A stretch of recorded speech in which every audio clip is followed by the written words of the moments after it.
All right, welcome to Reviewing the Ring. WWE puts it out there, I review, and give it back to you. All right, we kick off SmackDown Live this week with Kevin Owens and his highlight reel.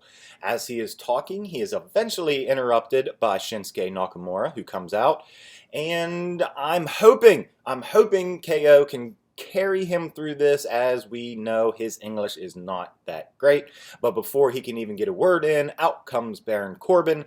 So maybe Nakamura gets protected a little bit here. But as we saw, he had the microphone. It's not good. Please do not put him on the microphone. It's almost painful to watch Shinsuke on the mic. He just can't do it. So please, WWE, figure out a way to protect him. Things end up breaking down. Sami Zayn gets involved, and that is going to lead us into the first match of the night. So we have Sami Zayn and Shinsuke Nakamura going up against Baron Corbin and Kevin Owens. It is your typical tag match that saw Sami Zayn basically be the underdog, take the beating.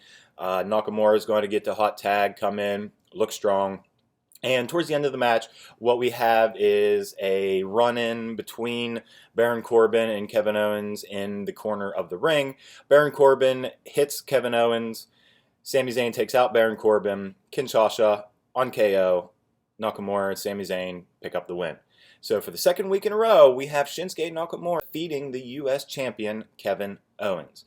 Next up, we have the Usos in the ring cutting a promo. Last week, they defeated Breezango to retain their tag team titles. And typical Usos, they continue to thrive in this particular heel role that they are in.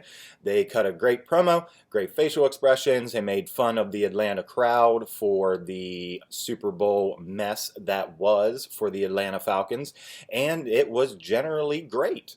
Now, during the Usos promo that they were cutting so well, we get the opportunity, we have the chance to see the New Day on SmackDown. Yes, they made their debut, and what a debut it was.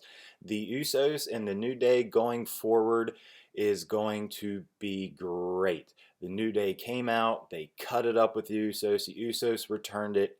Absolute hilarity was taking place during this promo. We come to find out that the New Day and the Usos will be battling it out at Money in the Bank for the tag straps.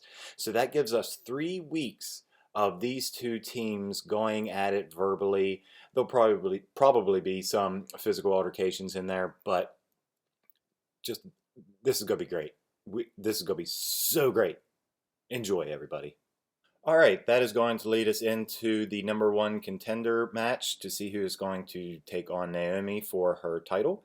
And we have Charlotte Flair, Becky Lynch, Tamina, Carmella, and Natalya.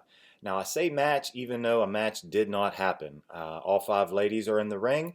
Tamina gets things started with a cheap shot onto Charlotte Flair, and then the beautiful chaos begins. So all 5 ladies end up outside of the ring in the highlight of SmackDown, you could say almost.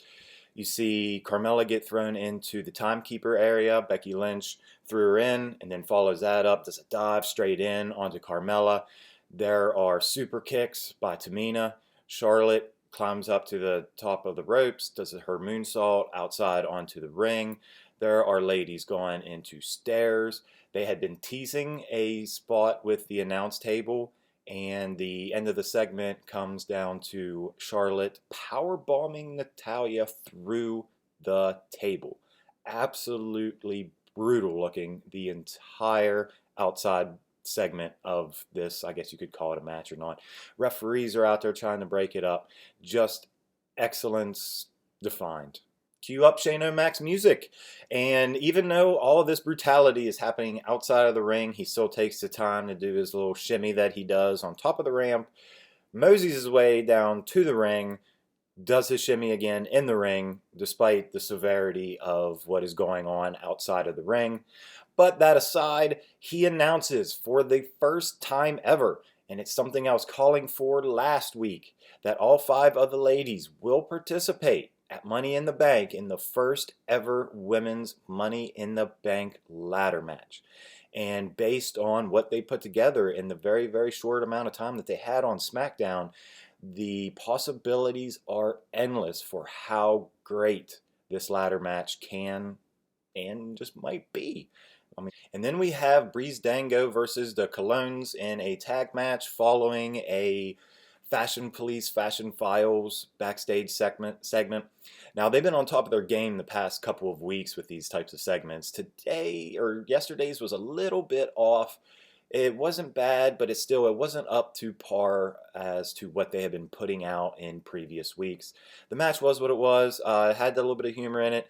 Tyler Breeze ended up dressing up as a janitor, which I believe his name is Carl, and there was a thing with a mop, and Breeze Dango gets to win. Next up, we have Randy Orton's promo in which he speaks for the first time after losing his title to Jinder Mahal. And it was short, sweet, and to the point. He is angry. He talked about his dad and grandfather being in the business and how they would just basically say, don't talk about how you're going to beat Jinder Mahal, just shut up and go out and do it. It worked for what it was. The segment ended with Jinder Mahal on the Titantron. And just same old, you people, US this, US that.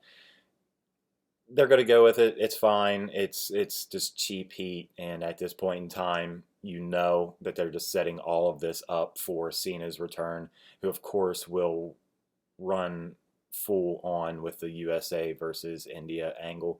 So I think this is where we're going to be going towards SummerSlam. Not too happy about it. Was hoping maybe they would give Jinder a little bit of different type of material to work with, but it does not seem to be the case. Good promo though. Ways us into the main event of the evening, which was Dolph Ziggler versus AJ Styles.